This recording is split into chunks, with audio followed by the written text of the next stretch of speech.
The sun hadn't quite crested the horizon when Eleanor Grayson eased her old pickup truck onto the winding road that led to town. At 91, she still gripped the steering wheel with the confidence of someone half her age, her sharp eyes scanning the familiar landscape of rolling Vermont hills. The radio hummed softly, a classical station she'd tuned into for decades, filling the cab with notes that seemed to dance with the morning light. Eleanor wasn't just out for a routine grocery run. She was living proof that age is no barrier to vitality, a testament to a life built on choices so deliberate, so quietly powerful, that they'd kept her not just alive but thriving for nearly a century. She pulled into the parking lot of Harper's Market, her usual haunt, and stepped out with a canvas tote slung over her shoulder. The young cashier, Jake, waved as she entered, already knowing her order by heart. Fresh greens, a loaf of rye, a wedge of sharp cheddar, and a small tin of loose-leaf chamomile tea. "Morning, Eleanor," he called. "You're looking sprier than me today." She chuckled, her laugh warm and unhurried.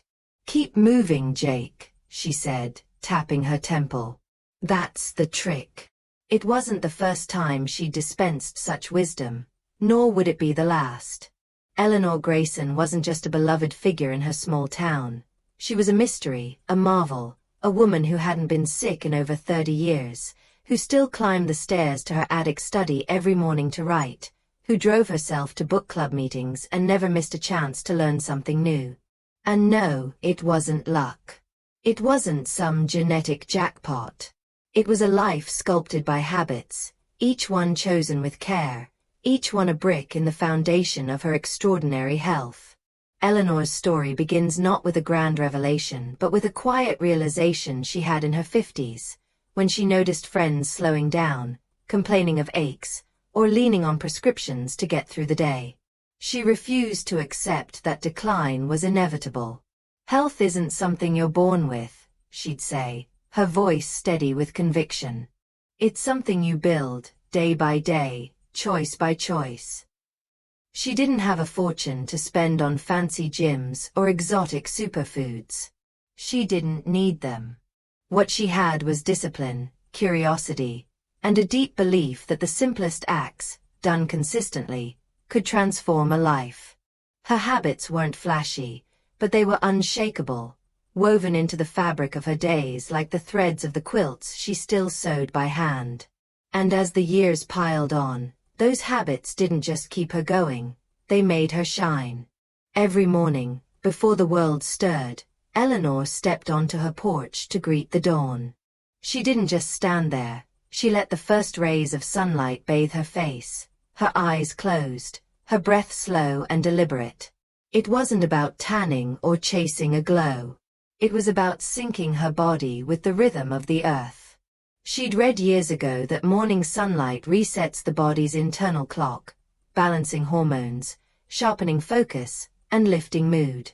Science aside, she felt it, a warmth that seemed to wake her from the inside out, a clarity that carried her through the day. On cloudy mornings, she'd linger a little longer, trusting even the faintest light to do its work. It was a ritual so simple it seemed almost trivial, yet it anchored her, a daily communion with the world that kept her grounded and alive. Back inside, while most folks reached for a steaming mug of coffee, Eleanor brewed her tea. Chamomile, sometimes peppermint, always loose leaf, steeped in a ceramic pot she'd bought at a flea market decades ago. She'd never been one for coffee's jittery kick. Tea, she found, was gentler, warming her from the core, easing her digestion, and setting her mind at ease. She'd sip slowly, seated at her kitchen table, the steam curling upward as she planned her day. It wasn't just about the drink, it was the ritual, the pause, the moment of stillness that let her ease into the morning without rush or strain. She'd tell anyone who asked that tea was her secret weapon, not for its antioxidants or herbal magic, but for the way it forced her to slow down, to savor, to start the day with intention. But Eleanor's vitality wasn't just physical. Her mind was a furnace, always burning, always hungry. She'd never been one to let it idle. Every day, she challenged it, not with mindless puzzles but with pursuits that demanded focus and growth. She read voraciously, novels, history, philosophy, anything that sparked her curiosity.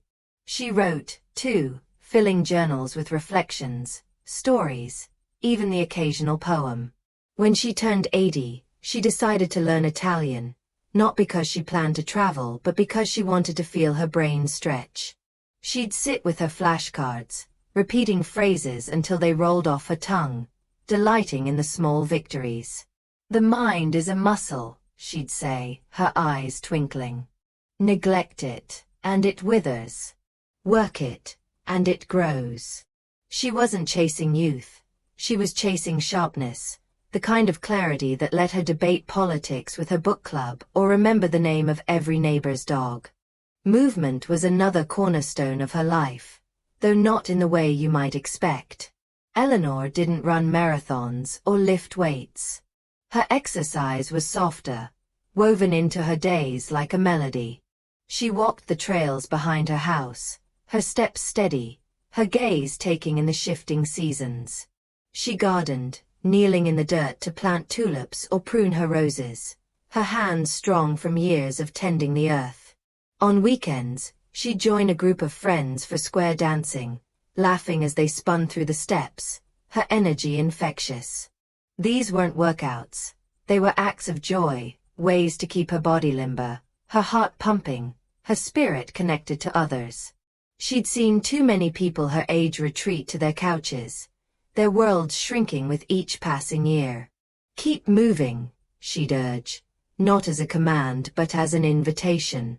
"It's not about sweat. It's about life." Perhaps the most intriguing of Eleanor's habits was what she called her morning wave ritual.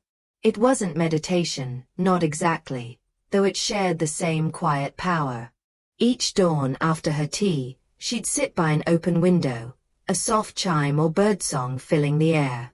She'd close her eyes, breathe deeply, and focus on a single intention for the day: clarity, gratitude, courage. The rhythm of her breath synced with the sounds around her, creating a kind of mental wave that washed away tension and sharpened her focus. She'd learned the technique from a book on neuroscience, intrigued by how sound and breath could shift brainwaves, reducing stress and boosting resilience. It sounded mystical, but to Eleanor it was practical, a way to tune her mind like an instrument before the day's demands began. 10 minutes, sometimes 15, and she'd emerge calm, centered, ready to face whatever came. These habits, sunlight, tea, mental challenges, gentle movement, the morning wave, weren't secrets guarded by a sage on a mountaintop. They were choices, small and deliberate, that anyone could make. Eleanor didn't preach or lecture. She lived her truth, and people noticed. Neighbors would stop by, asking how she stayed so vibrant, expecting a magic pill or a hidden formula. She'd smile, offer them a cup of tea, and share her story, not as a blueprint but as a possibility. "You don't need to overhaul your life," she'd say. "Start small. Pick one thing. Do it every day. Let it grow." Her words carried weight because they weren't theoretical. They were etched into her life, visible in the spring in her step, the clarity in her eyes, the warmth in her laugh. Eleanor's life wasn't perfect. She'd faced loss, her husband, George, gone 20 years now, friends who'd faded too soon. She'd known hard winters, both literal and figurative, when money was tight or doubts crept in. But her habits were her anchor, steadying her through storms. They gave her not just health but purpose, a reason to rise each morning, to engage with the world, to keep learning and laughing and loving. She didn't fear age. She embraced it, seeing each year as a chance to refine her craft, to live more fully in the body and mind she'd worked so hard to nurture. As she drove home from the market, the sun now high, Eleanor thought about the people she'd met over the years who'd been inspired by her example. There was Sarah, the librarian who started walking every morning after Eleanor convinced her it wasn't about distance but consistency. There was Tom, the retired mechanic who took up journaling at 75, his shaky handwriting growing steadier with each page. They weren't chasing Eleanor's life. They were building their own, brick by brick, habit by habit. That was her legacy, not fame or fortune, but the quiet ripple of lives touched by her example. Back home, Eleanor unpacked her groceries, her movements efficient but unhurried. She'd brew another pot of tea soon, maybe sit down to read the novel she'd started last week. Later, she'd walk to the mailbox, wave at the kids biking past, maybe call her granddaughter to talk about the Italian phrases she'd been practicing. The day stretched ahead, full of small moments that weren't small at all. They were the threads of a life well lived, proof that health and vitality don't come from grand gestures or fleeting bursts of effort. They come from the choices we make every day, the habits we nurture, the intention we bring to each sunrise. Eleanor Grayson's story isn't a fairy tale. It's a challenge, an invitation, a reminder that you don't need to wait for permission or perfection to start. Step into the morning light. Sip something that soothes. Challenge your mind. Move your body. Find a moment to breathe, to set an intention, to tune your spirit. Start with one thing today, and do it again tomorrow. Let it grow. Let it carry you. Because if a 91-year-old woman can drive her truck, tend her garden, and learn Italian with a smile, then maybe, just maybe, you can build a life that shines, too.